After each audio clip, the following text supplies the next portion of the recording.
Saya akan bersaksi bagaimana Tuhan menyelamatkan saya. Saya dilahirkan dalam sebuah keluarga, dari kecil saya Muslim, papi saya haji. Dan saya tidak mengenal Kristus dari kecil. Tanpa pengenalan yang benar akan Tuhan, ya saya pikir hidup ini adalah ya lahir, bekerja, cari uang lalu mati. Tidak pernah mengerti ada rencana Tuhan di dalam hidup setiap kita manusia. Tapi itu yang Yesus katakan, bukan kamu yang memilih aku, tapi aku yang pilih kamu. Saya akhirnya mengikuti apa yang saya mau, apalagi saudara papi saya itu galak. Saya tidak bermaksud menjelekkan papi saya, tapi ini masuk dalam bagian kesaksian hidup saya. Ya, papi saya kalau mukul itu saudara nggak kira-kira, ya. Jadi dari kecil mungkin karena saya banyak luka batin, akhirnya saya mulai mencari pelampiasan di luar. Dan ya itulah orang kalau tidak mengenal Tuhan. Rasul Paulus berkata, aku melakukan segala dosaku dulu itu di luar pengetahuan iman. Aku melakukan semua dosa itu tanpa iman. Aku lakukan di luar pengetahuan akan kebenaran. Lain cerita kalau kita sudah tahu kebenaran tapi kita sengaja pura-pura tidak tahu. Saya jatuh dalam berbagai dosa, ya saya pikir kebebasan atau kemerdekaan hidup itu adalah ketika saya bebas melakukan apa yang saya mau. Ternyata saya makin jatuh terpuruk hingga akhirnya ketika kita melakukan semua dosa saudara, mengikuti apa yang iblis tawarkan. Tadi pagi saya sampaikan yang ada dalam dunia ini hanya 3 hal. Keinginan daging, keinginan mata, dan keangkuhan hidup. Itu yang ada dalam dunia dan itu semua bukan berasal dari Bapa, tetapi dari dunia. Ya, tadi pagi sudah saya jabarkan keinginan mata. Ya, mata ini tidak pernah ada puasnya. Ya, karena itu Yesus berkata, mata adalah pelita tubuh. Jika matamu jahat, maka gelap seluruh tubuhmu. Tapi jika matamu baik, maka teranglah seluruh hidupmu. Ya, yang kedua keinginan daging yang ada dalam dunia ini, kenajisan, percabulan, perselingkuhan. Makanya banyak orang-orang yang mengaku Kristen, tapi kalau engkau masih hidup dalam kenajisan, percabulan, perselingkuhan, apalagi homoseksual, lesbian, maaf, engkau bukan kepunyaan Tuhan. Karena Alkitab berkata, biarkan lalang dan gandum tumbuh bersama. Iblis bilang gak apa-apa gereja jadi besar, biarin aja. Pada waktu kedatangan Tuhan barulah itu adalah hari penampian. Akan dibuktikan di sana mana yang ilalang, mana yang gandum. Tuhan bilang biarkan aja dulu tumbuh bersama.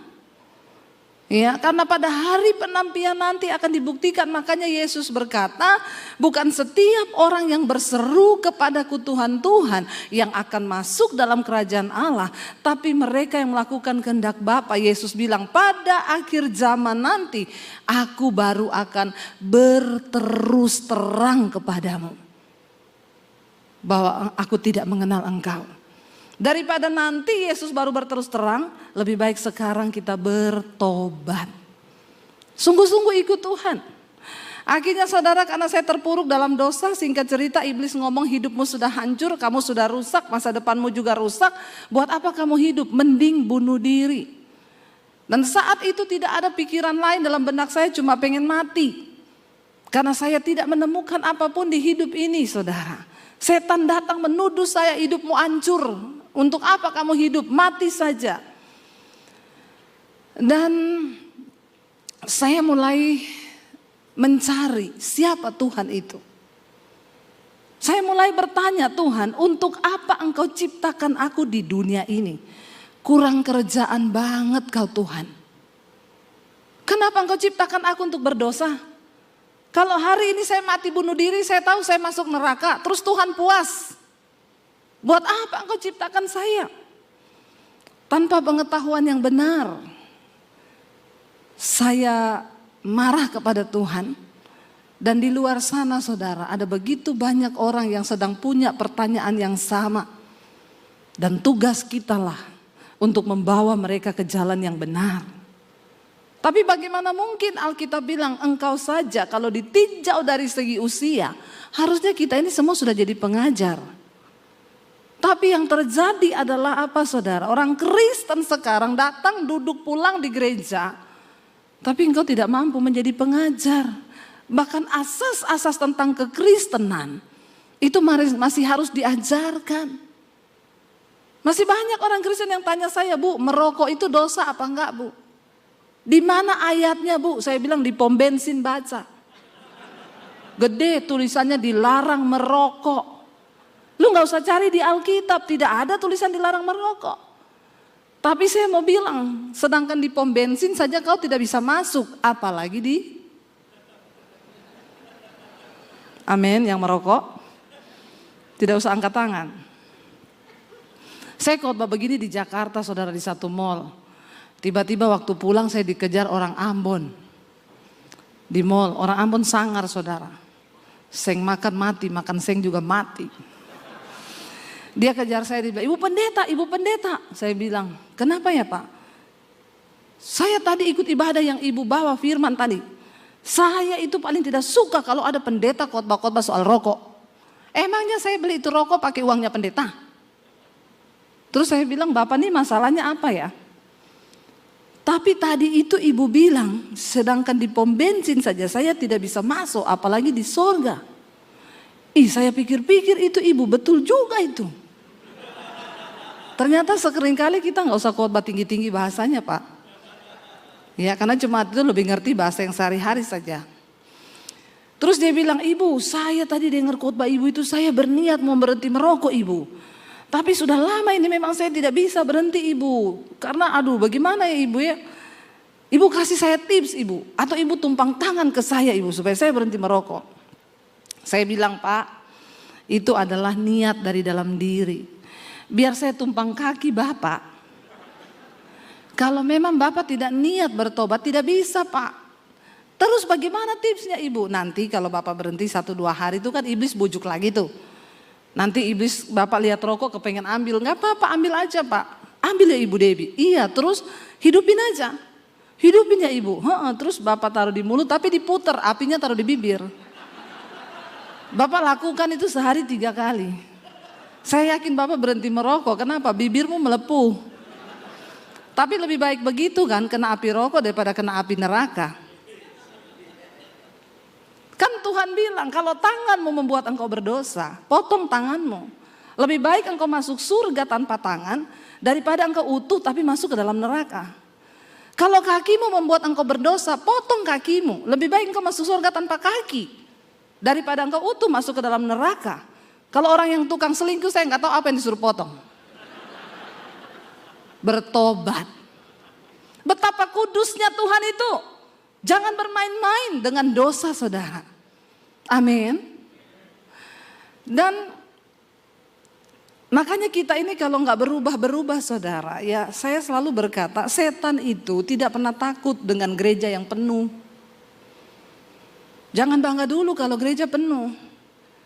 Ya buat tim PPW harus banyak berdoa. Supaya penyembahanmu itu naik menjadi dupa. Bukan gaya-gayaan. Kita penyembahan gak ada hadirat Tuhan buat apa? Apalagi kalau tim PPW-nya masih hidup dalam dosa. Ya, saudara apa yang membuat gereja berbeda dengan Holy Wings?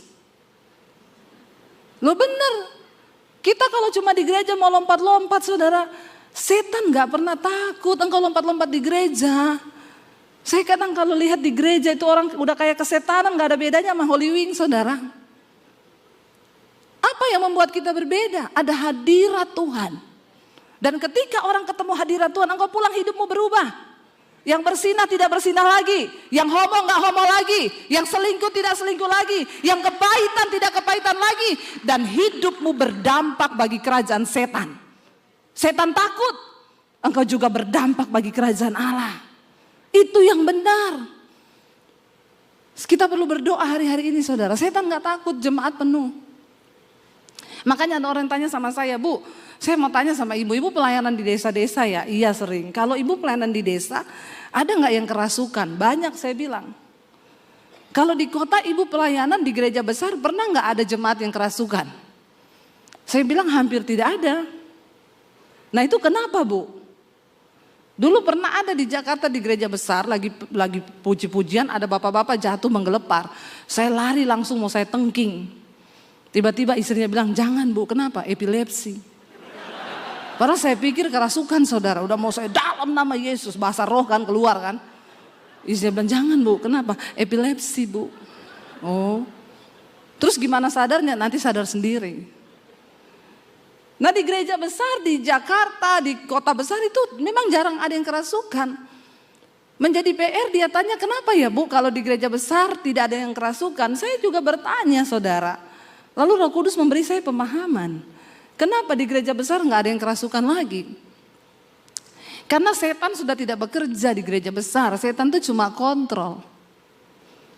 Setan bilang lancar coy, lancar. Penuh, penuh. Kata setan gini, gak usah diganggu. Mereka aja kedagingannya udah lebih setan dari setan. Karena daging itu beda sama setan. Galatia pasal yang kelima saudara baca tentang kedagingan. Apa itu daging? Daging itu percabulan, kenajisan, hawa nafsu, nafsu jahat, iri hati, amarah, dendam, keserakahan, ya, perpecahan. Itu ada di dalam daging. Dan barang siapa hidup menurut daging, dia akan binasa, kata firman Tuhan. Ini bunyi alarm atau apa ya? Atau kedatangan Tuhan? Kalau Tuhan datang kita lagi di gereja, puji Tuhan, haleluya 12 kali ya saudara. Langsung masuk surga semua ini. Karena gak ada yang lagi bersinah, gak ada yang selingkuh ya kan. Wah langsung berdoa lah supaya kedatangan Tuhan kita lagi di gereja. Iya dan ini bunyi apa? Gak apa-apa kan? Tapi saudara terganggu gak? Karena orang itu kadang kepo. Ada bunyi gitu. Ya. Yang pasti bukan dari HP saya. Ini HP saya sudah saya silent. Saya mode terbang pesawat. Supaya tidak mengganggu ya. Saudara. Jadi ketika kita itu mengenal Tuhan Yesus. Hidup tuh harus berubah. Ya, setan bilang gak usah diganggu orang di gereja. Kenapa? Orang kedagingannya lebih gila dari setan. Ya, dan kalau kita tidak berubah, maka ya hidup kita nih gak ada dampak apa-apa saudara. Bukan soal berapa rajinnya kita ke gereja, berapa hebatnya saya pelayanan, bukan. Tapi tadi pagi saya sudah sampaikan Tuhan berkata, aku tahu siapa milik kepunyaanku.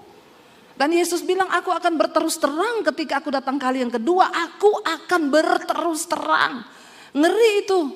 Kalau Tuhan berterus terang baru ternyata kita udah pede selama ini kita melayani.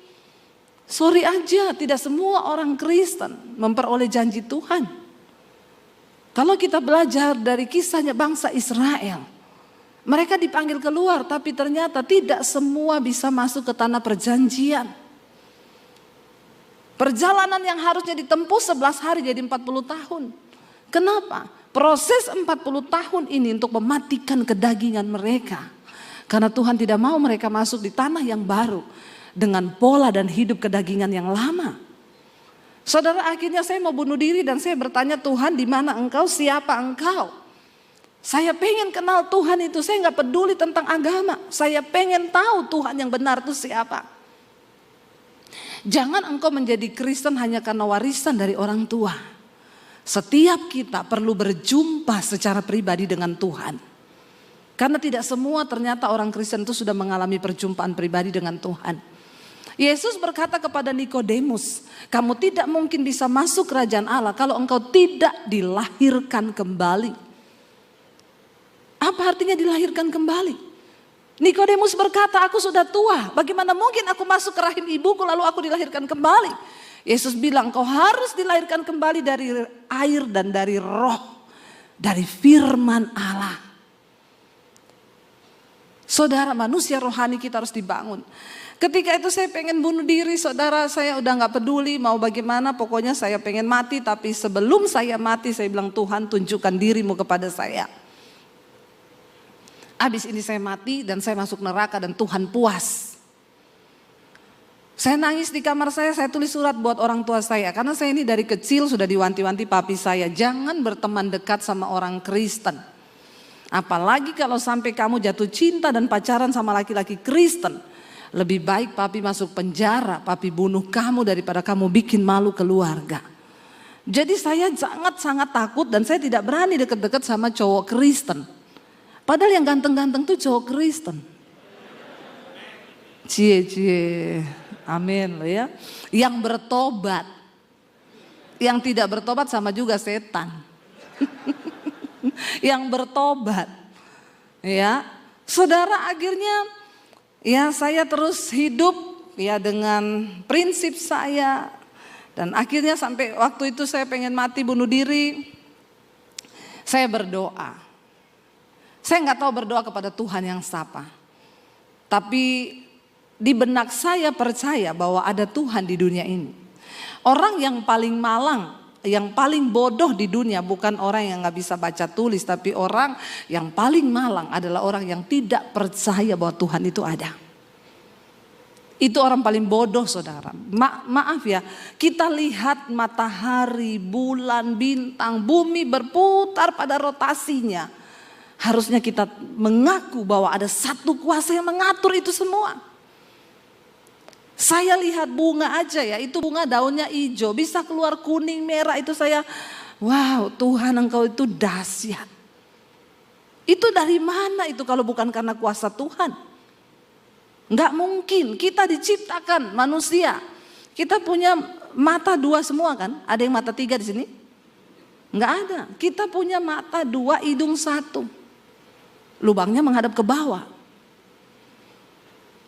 Kalau menghadap ke atas itu harus dioperasi.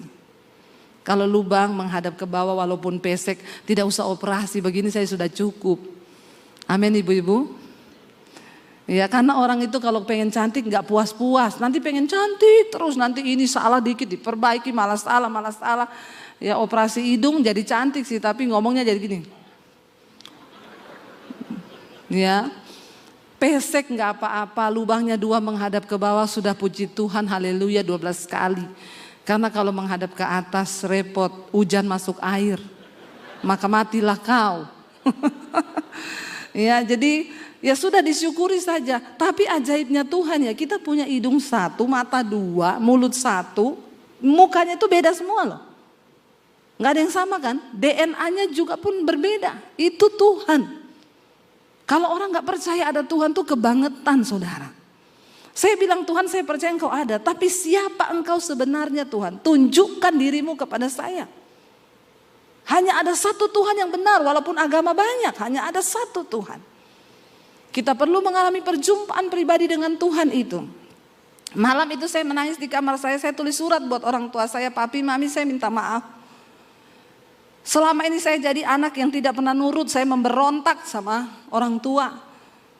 Ada begitu banyak pergumulan yang saya tidak bisa cerita bahkan kepada kalian. Tapi satu hal yang saya tahu, saya ini hidup cuma sial bikin masalah. Dan tidak ada satu orang pun yang sayang kepada saya. Jadi malam ini keputusan yang saya ambil. Saya mau bunuh diri. Saudara, malam itu ketika saya menangis di kamar saya, tiba-tiba saya dijamah satu kuasa. Tadinya saya marah karena saya menuduh Tuhan jahat, keluarga saya jahat, semua jahat. Tapi tiba-tiba saya dijamah kuasa itu, saya menangis saudara, kayak film diputerin semua dosa saya. Saya ini dulu ketika belum bertobat saya pelatih senam aerobik saudara. Makanya gayanya begini nih. Ya, jadi dulu saya ngajar di kantor polisi, di instansi-instansi pemerintah. Saya berdiri di kamar saya hampir 1 jam. Saya tidak bisa berkata-kata, hanya nangis, dan yang keluar itu adalah tangisan pertobatan. Saya minta ampun selama 1 jam lebih saya nangis. Saya baru tahu Alkitab berkata begini, tidak ada seorang pun yang dapat menyebut Yesus Tuhan kalau bukan karena pekerjaan Roh Kudus. Dan ketika Roh Kudus turun atas seseorang, maka Roh Kudus akan menginsyafkan orang itu yang pertama akan dosa, kebenaran dan penghakiman. Saya dijamah Roh Kudus malam itu, saya nangis saudara. Tiba-tiba di dalam tangisan saya itu, saya menyebut Yesus. Terus mulut saya tidak bisa berhenti, Yesus, Yesus, Yesus. Dan itu pekerjaan Roh Kudus. Setelah hari itu saya rasa apa? Ada kelegaan baru di hati saya. Ada sesuatu yang baru, saya nggak ada pikiran lagi mati bunuh diri. Yang ada di benak saya cuma apa? Aku pengen kenal siapa Yesus itu. Saya datang ke gereja pakai baju senam. Dari rumah saya minta izin pakai baju senam, sampai di gereja saya ke toilet ganti baju, saya ikut ibadah. Saya ketemu orang gereja, saya bilang saya bukan orang Kristen, tapi saya pengen tahu siapa Tuhan Yesus itu. Oh iya Bu, nanti setelah ibadah kita ketemu ya. Saya dikasih Alkitab. Saya pulang, saya baca Alkitab saudara. Saya baca Alkitab itu 1 hari 6 sampai 7 jam. Dan saya baca di dalam kamar mandi. Kenapa? Saya takut ketahuan.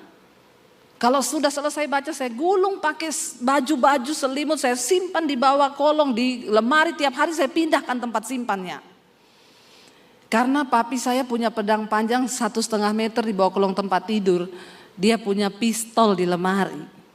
Jadi tiap hari iblis mengintimidasi saya, kalau ketahuan kamu ditembak kepalamu, mati kamu. Tapi memang benar Alkitab berkata iman itu bertumbuh di dalam aniaya dan pembacaan firman Tuhan. Saudara mau bertumbuh dalam iman? Mau dianiaya? Langsung gak ada yang mau. Dianiaya itu bukan cuma mau dibunuh. Ketika engkau difitnah, engkau gak balas, itu dianiaya. Ketika engkau disakiti tapi engkau tidak balas, itu engkau dianiaya karena kebenaran. Lalu saudara, saya tiap hari baca. Enggak ada yang bisa tuntun saya karena saya juga sembunyi-sembunyi. Dan waktu hari-hari saya itu kan belum ada YouTube tahun 95. Nah, saudara sekarang enak mau belajar, kebangetan banget kalau orang Kristen hari ini tidak bertumbuh. Saudara mau cari apa aja sekarang, pengajaran itu begitu terbuka lebar. Saya dulu nggak ada, benar-benar Roh Kudus sendiri yang menerjemahkan setiap firman. Karena saya baca dengan ketakutan, tapi itu firman yang saya baca seperti hidup dan menjadi rema. Nggak ada yang saya nggak ngerti. Saya baca Alkitab tuh kayak terbuka semuanya. Saya catat apa yang saya temukan dari ayat demi ayat. Sampai akhirnya saya mulai berubah saudara. Yang tadinya saya pulang jam 2 malam, dipukulin papi saya. Besok saya pulang jam 3.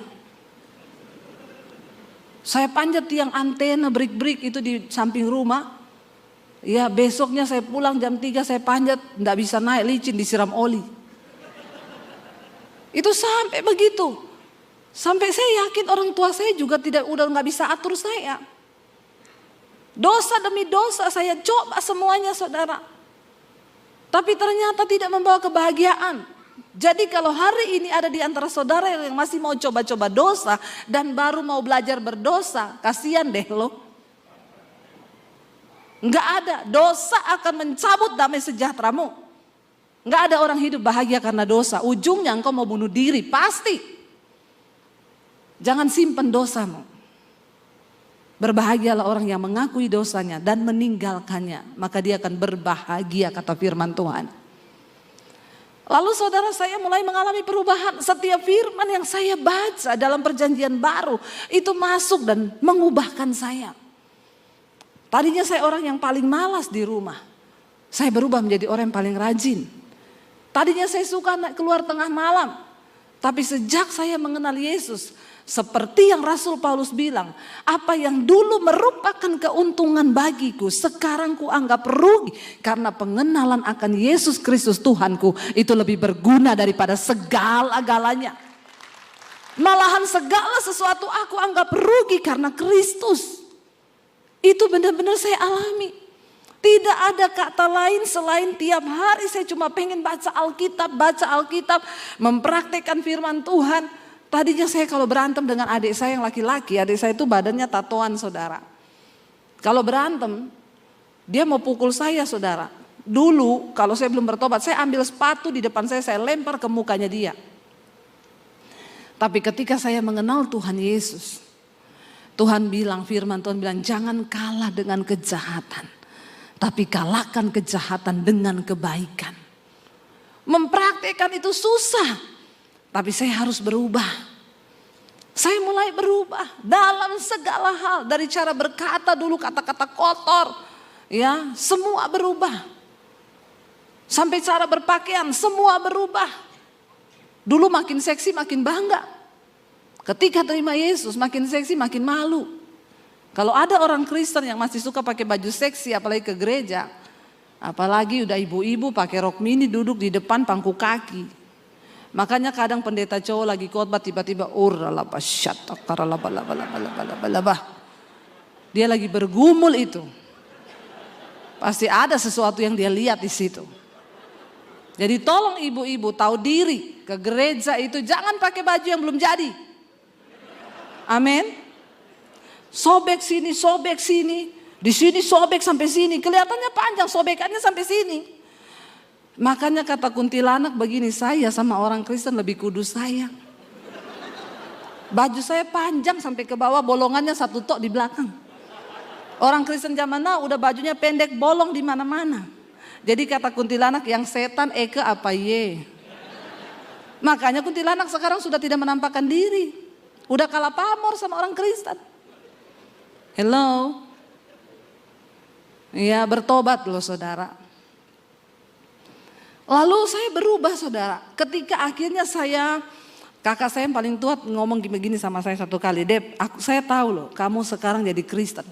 Kamu ke gereja kan? Saya kaget. Kamu berhenti atau saya kasih tahu papi. Kalau sampai saya kasih tahu papi, kamu tahu. Kamu bisa mati loh, dibunuh. Wah, saya tambah takut saudara. Tapi di situ saya mulai berdoa. Tuhan, kalau memang sudah waktunya saya harus menyatakan imanku. Karena firman Tuhan berkata dengan mulut orang percaya, dengan hati orang mengaku. Dengan hati orang percaya, dengan mulut orang mengaku. Maka dia dibenarkan dan diselamatkan. Lalu saya berdoa bergumul, Tuhan beri saya kekuatan. Saudara, ketakutan terbesar di hidup saya itu adalah ketika saya harus ngomong Yesus di depan keluarga saya. Itu ketakutan terbesar saya. Karena saya tahu tidak main-main, ada pistol di lemari. Tapi akhirnya Tuhan kasih saya kekuatan. Saya doa puasa saudara, doa puasa saya untuk minta kekuatan. Cuma ngomong satu tok Tuhan. Ngomong di depan keluarga saya bahwa saya sudah terima Yesus. Akhirnya satu kali saya bergumul, ada doa puasa di gereja, saya bilang ini waktunya saya harus ngomong ke papi saya. Saya mau masuk ke papi saya belok ke kamar mandi. Di kamar mandi saya doa dalam nama Yesus. Roh intimidasinya kenceng sekali. Lalu saya ikuti papi saya dari belakang, saya belok lagi ke dapur. Waduh, saudara bergumul, akhirnya saya tengking, saya dikuatkan dengan satu ayat firman Tuhan. Roh Allah yang ada padamu itu lebih besar dari segala roh yang ada dalam dunia ini. Kenapa kamu takut kepada manusia yang memang akan mati? Lalu saya masuk ke kamar papi saya bilang, Pap, saya mau minta izin. Dia sambil cari-cari apa di lemari, mau kemana? Mau ke gereja. Wih, tiba-tiba dia terhenti saudara. Lalu dia melihat kepada saya. Kata-kata pertama dia bilang, kamu sudah gila. Terus dia bilang gini, oh ini penyebabnya ternyata. Makanya akhir-akhir ini papi lihat kamu jadi aneh. Dan memang setiap orang yang berjumpa secara pribadi dengan Tuhan Yesus akan jadi. Pertanyaan saya, sudah anehkah saudara? Sudah aneh apa belum? Anehnya itu gimana? Dulu merokok, sekarang tidak merokok. Dulu judi, sekarang gak judi. Dulu suka maki-maki, sekarang gak maki-maki. Dulu suami istri ribut, berantem terus, sekarang gak pernah ribut. Dulu bersungut-sungut, sekarang nyanyi-nyanyi terus. Dulu tukang keluar malam dugem, sekarang betah di rumah baca Alkitab. Sudah seperti itu? Jawab sendiri di dalam hati. Papi saya bilang, oh ini penyebabnya. Makanya papi perhatikan kamu jadi aneh. Dulu malas, sekarang rajin. Aneh gak? Tapi kan harusnya dia bisa melihat perubahan hidup saya. Kenapa saya bisa jadi baik? Yesus berkata, engkau itu suratan Kristus yang terbuka dan hidupmu harus bisa dibaca oleh semua orang. Karena Yesus sekarang tidak hadir secara fisik, tapi dunia akan melihat kita sebagai murid-muridnya. Amin saudara. Lalu saudara papi saya bilang, oh ini penyebabnya. Dari situ saya mulai diancam. Papi saya bilang, saya enggak main-main ya. Papi dia bilang, kamu apa? Jangan bergaul sama orang Kristen. Papi bilang, papi bunuh kamu, papi bunuh ya. Papi enggak takut masuk penjara. Wah, saya ketakutan di situ. Saya disuruh belajar agama lagi. Saya ikuti, tapi saya dapat kekuatan di sana. Dikatakan bahwa Isa Al-Masih adalah kalimatullah, firman Allah yang menjelma menjadi manusia. Dia dikandung oleh Rohulullah lewat Maryam dan dia dilahirkan ke dalam dunia. Saya mendapat kekuatan, saya catat di buku harian saya, buku itu ditemukan kakak saya. Diserahkan ke papi saya dipanggil. Papi enggak suruh cari kamu kelemahan. Papi bunuh kamu. Dari situ saya mulai bergumul. Saya doa puasa, setiap hari nangis. Kalau lewat berpapasan di rumah, papi saya bilang, setan, iblis kamu. Saya tidak boleh duduk makan di meja makan. Saya disuruh makan di belakang. Setiap hari air mata saya menangis. Apa yang menjadi kekuatan? Firman Tuhan. Yesus berkata, ada saatnya nanti orang serumahmu akan membenci engkau karena namaku. Ayahmu, ibumu, saudaramu. Mereka akan membenci engkau, tetapi aku sudah mengatakan hal ini supaya kalau hal itu terjadi, kamu jangan menolak aku. Dan akhirnya saudara saya terus dikuatkan sampai akhirnya tahun 96. Saya berdoa, Tuhan, sampai kapan saya hidup seperti ini? Nyatakan kehendakmu buat saya, jamah hati papi saya. Desember akhir 96 saya dipanggil papi saya, dia tanya, papi tahu kamu gak berubah. Jadi hari ini papi kasih kamu pilihan. Kamu mau ikut siapa? Kalau kamu tetap di agamamu, angkat kaki dari rumah ini. Dan jangan anggap kamu punya keluarga. Dan satu lagi, kamu pergi dari rumah ini, jangan bawa ijazah. Saya melihat Yesus kasih makan kamu pakai apa. Saya pamit saudara. Saya bergumul hari-hari itu, Tuhan, saya mengasihi keluarga saya. Tapi saya juga tidak bisa pergi dan hidup tanpa siapa-siapa. Apa yang harus saya lakukan? Kenapa begitu berat yang saya alami? Saya masuk di kamar, saya berdoa, saya menangis. Tuhan, satu hal yang saya minta, apapun resiko saya di depan, satu yang saya minta, tuntun saya. Dan jangan biarkan aku keluar dari rencana Tuhan. Karena kebahagiaan di hidupku hanya ketika aku hidup di dalam rencana Tuhan. Saya berdoa malam itu dapat ayat, berbahagialah kamu jika karena namaku engkau meninggalkan ayahmu, ibumu, rumahmu, ladangmu, pekerjaanmu, karena engkau akan memperolehnya lipat kali ganda. Saya menangis di situ, tidak mudah saudara. Saya baru lulus SMA waktu itu. Saya datangi papi saya dan mami saya bilang saya mohon pamit. Mereka kaget karena mereka sama sekali tidak menyangka kalau saya akan mengambil keputusan itu.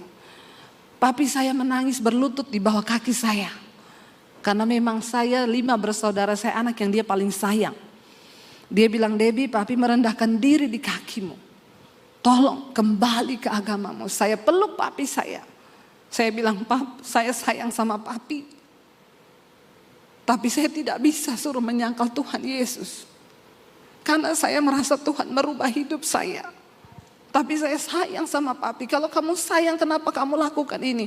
Kamu ngomong apa yang harus papi lakukan supaya kamu kembali. Saya cuma peluk papi saya. Mami saya menangis, dia bilang, tunggu mami mati baru kamu jadi Kristen. Saya bilang, mami tidak mengerti apa yang saya sedang alami. Saya juga tidak mau meninggalkan keluarga seperti ini. Tapi ini keputusan saya, Mam. Nanti kamu mau makan apa? Kamu mau tinggal di mana? Saya cuma bilang, saya ikut Tuhan yang bertanggung jawab. Dari kota Poso, saya tinggalkan keluarga, cuma bawa beberapa pakaian. Saya menuju ke kota Palu. 7 jam perjalanan. Sampai di kota Palu, saya cari sepupu saya. Mereka ngontrak satu rumah anak-anak kos begitu. Saya numpang di situ. Dan untuk bisa dapat makan, kalau anak kos sudah berangkat kuliah, saya cuci baju anak-anak kos, saya nyapu, saya nyetrika, saya masak. Kadang saya lagi cuci pakaian, iblis datang ngomong, goblok, ikut Yesus jadi pembantu. Pulang ke keluargamu, tinggalkan Yesusmu itu. Ngapain kamu menderita? Tapi saya baca Alkitab, Tuhan bilang, berbahagia jika engkau menderita karena kebenaran. Karena roh kemuliaan itu ada padamu. Dan engkau dipanggil bukan hanya untuk percaya kepada Kristus, tapi untuk menderita bagi Dia. Karena jika engkau menderita karena kebenaran, itu adalah kasih karunia kepada Allah. Saya jalani proses itu 1 tahun di kota Palu. Saya pernah merasakan hidup tanpa uang 1 sen pun. Saya pernah merasakan hidup tanpa ada 1 orang pun yang bisa saya jadikan sandaran untuk hidup saya. Tapi saya bilang, Tuhan, engkau sudah mengubah hidupku dan itu cukup. Akhirnya saya masuk sekolah Alkitab di Makassar. Itu yang tanpa gelar karena saya tidak punya ijazah. Dan saya diutus pelayanan ke Solo. Dan di Solo saya berjumpa dengan Arjuno dari kota Solo. Laki-laki terganteng di Solo. Dan kami menikah. Waktu saya menikah, saya telepon papi saya. Saya bilang, Pap, ini Debbie, saya mau minta doa restu. Debbie siapa? Debbie Basir, anaknya papi. Dulu saya pernah punya anak nama Debbie, tapi dia sudah mati. Jadi kamu mau nikah atau mau dikubur, jangan pernah kabari ke sini lagi. Karena sampai di akhirat kita tidak ketemu. Saya cuma meneteskan air mata dan akhirnya saya menikah dengan suami saya. Dan saya diproses Tuhan berakar ke dalam, terus berakar. Tidak ada yang melihat, saudara. Enggak ada 1 orang pun yang melihat ketika kita sedang diproses berakar. Tidak ada yang tahu.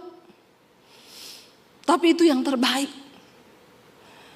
Karena bangunan kekristenan itu kuat atau tidaknya, itu tergantung dari akar kita.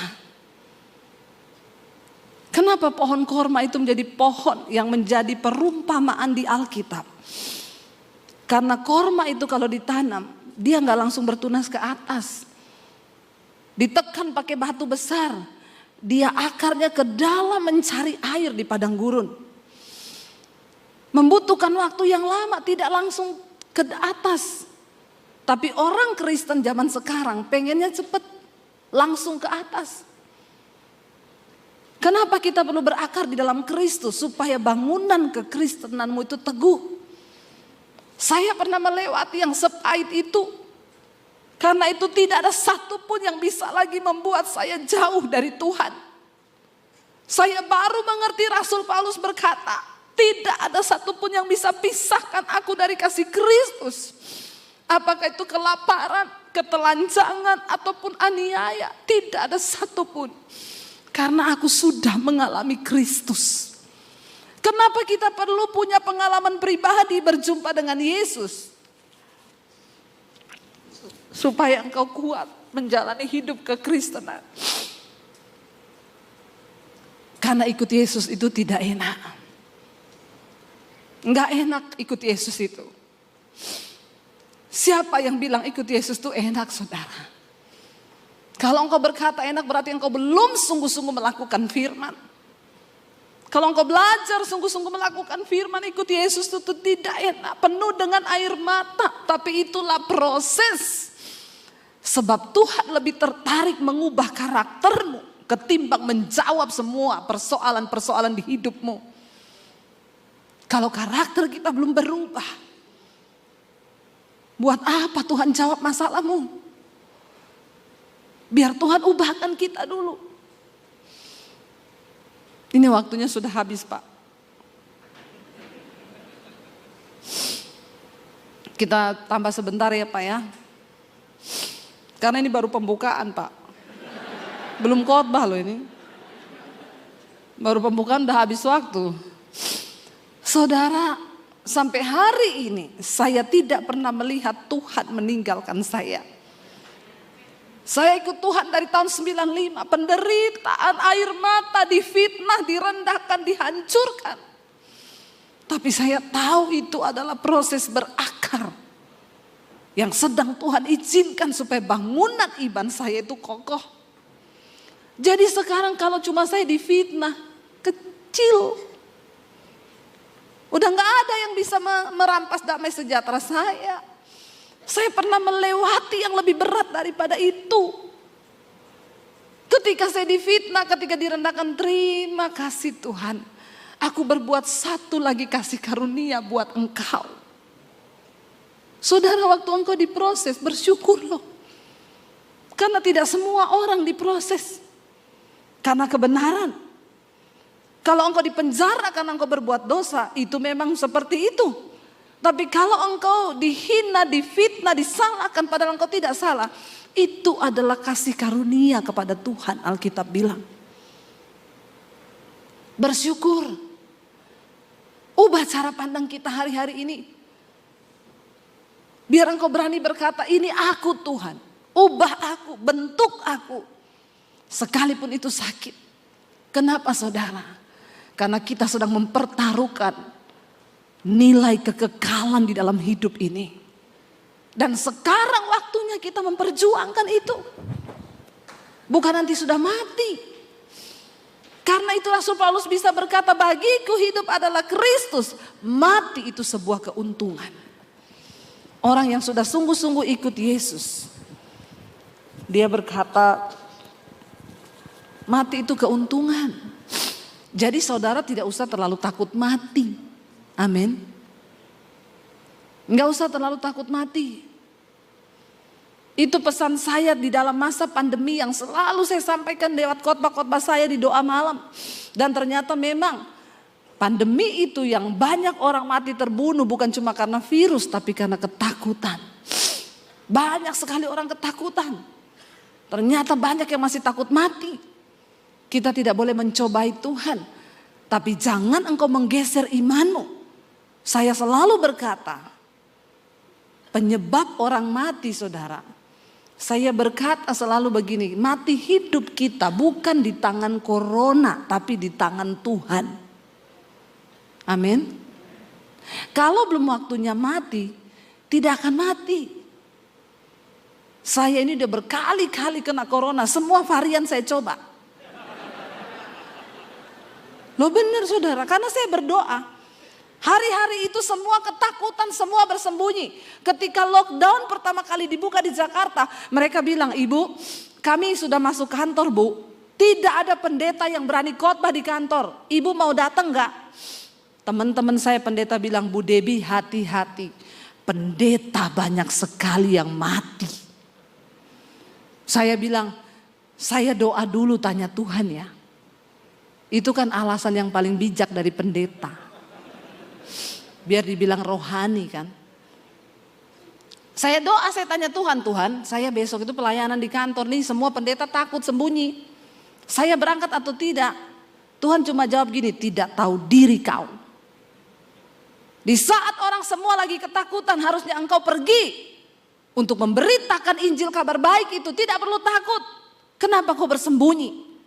Saya telepon orangnya, besok saya datang. Itu pertama kali lockdown buka, Tuhan bilang itu mereka bekerja dari jam 8 pagi sampai jam 5 sore masuk kantor demi sesuap nasi. Tapi kamu yang hamba Tuhan bersembunyi, saya datang saudara.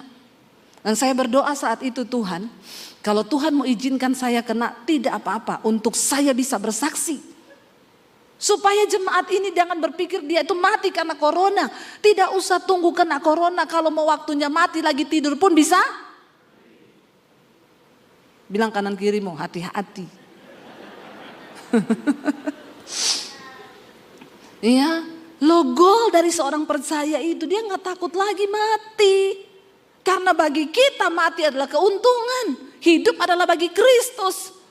Saya ngomong sama suami saya waktu itu, kita jangan terlalu takut berlebihan. Di tengah masa pandemi ini sudah ada satu jumlah yang akan dipanggil Tuhan. Tinggal kita nih siap-siap. Kalau di antara kita satu keluarga ada yang masuk dalam daftar jumlah itu, Maka kita ini orang percaya. Kita percaya kita mati masuk surga, gak usah takut. Tapi kalau di antara kita tidak ada yang masuk jumlah itu, Tuhan izinkan kita kena, gak ada yang mati. Saya yang pertama kena. Yang delta itu saya kena dengan suami terjangkit dari ipar saya di Solo. Dia umur 48 tahun meninggal kena delta. Dan di saat itu delta baru merebak di Indonesia. Waktu ipar saya ini meninggal umur 48 tahun, tidak ada komorbid, sehat. Hanya 1 minggu lewat mati. Ketika dia meninggal, saya pas lagi ada di Solo. Kita semua bilang nggak usah ke rumahnya. Dia langsung dari rumah sakit dikuburkan ke pemakaman. Tapi anak istrinya semua di rumah itu positif kena delta. Kita dapat telepon, kakak ipar saya itu nangis guling-guling di jalan. Tidak ada satupun tetangga yang berani datang, semua hanya intip lewat horden.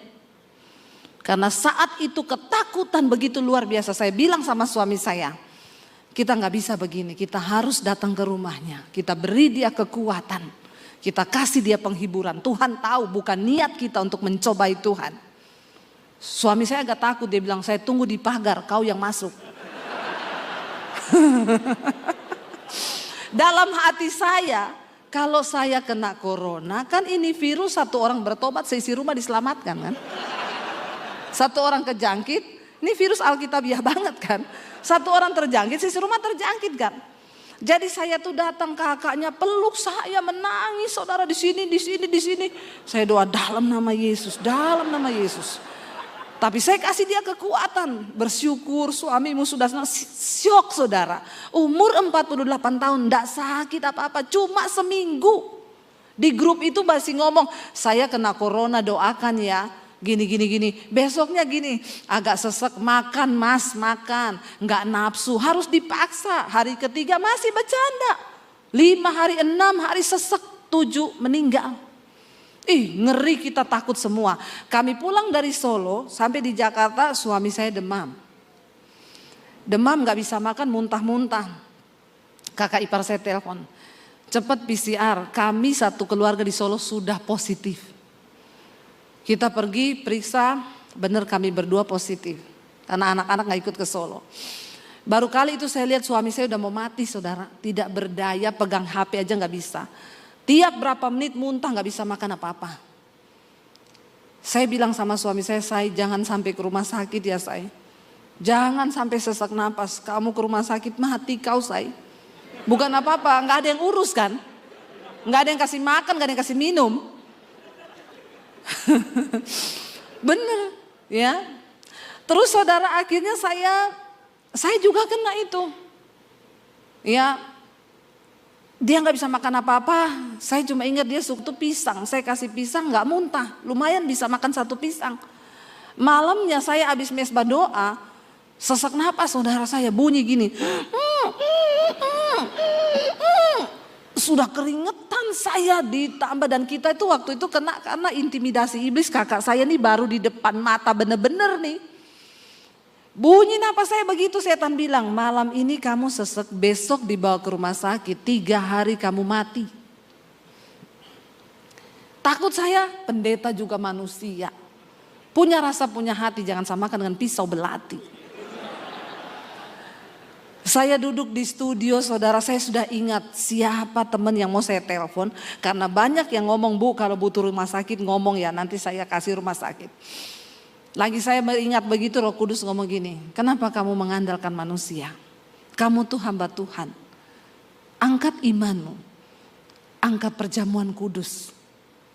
Saya bilang ke suami, Tuhan suruh saya perjamuan kudus. Suami saya bilang, saya juga dapat sama. Ayo kita sama-sama perjamuan kudus. Kita perjamuan kudus malam itu di kamar. Habis perjamuan kudus, napas saya langsung lega. Jam 2 malam saya batuk pengen muntah, saya lari ke kamar mandi. Saya muntah saudara, itu riak semua keluar, besoknya saya sembuh. Itu loh Tuhan. Akhirnya itu kita awal-awal delta itu Mei.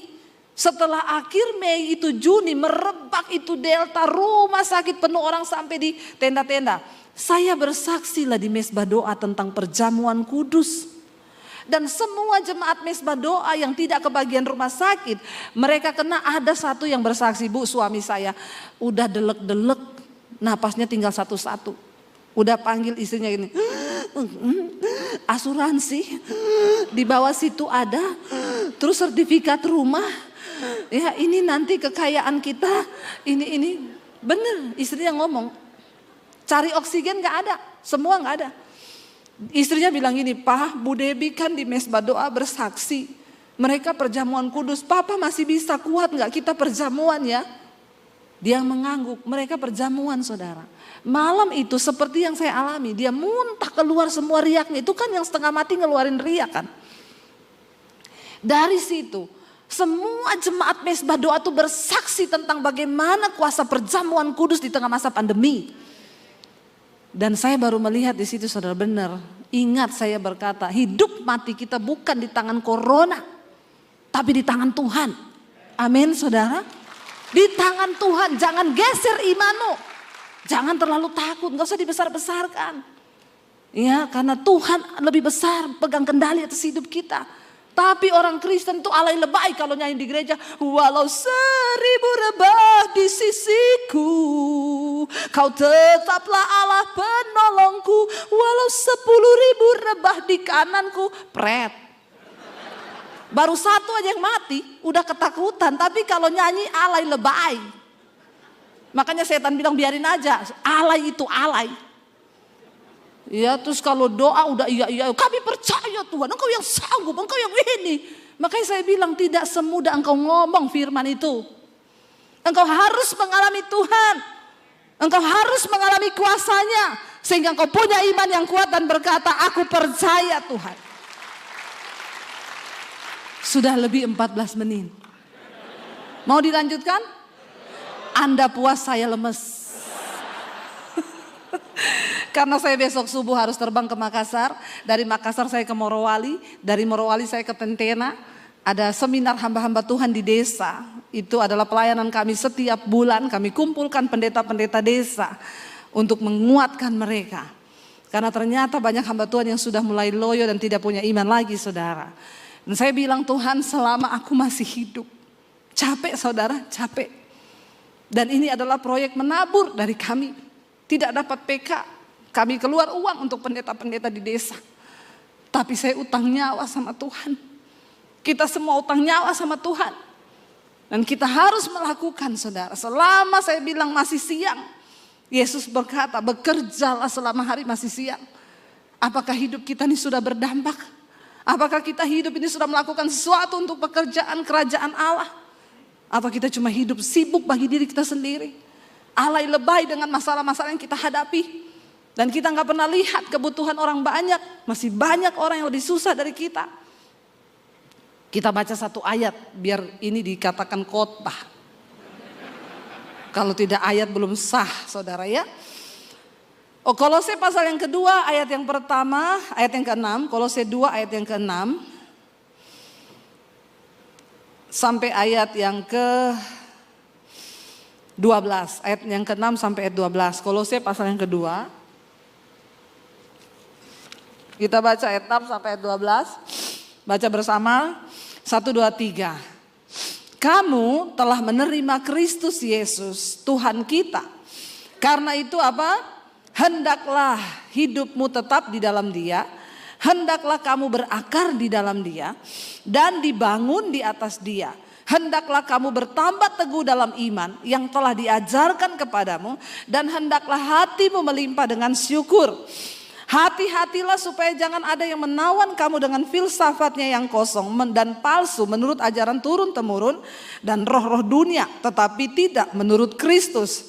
Sebab dalam Dialah berdiam secara jasmania seluruh kepenuhan kealahan dan kamu telah dipenuhi di dalam Dia. Dialah kepala semua pemerintah dan penguasa.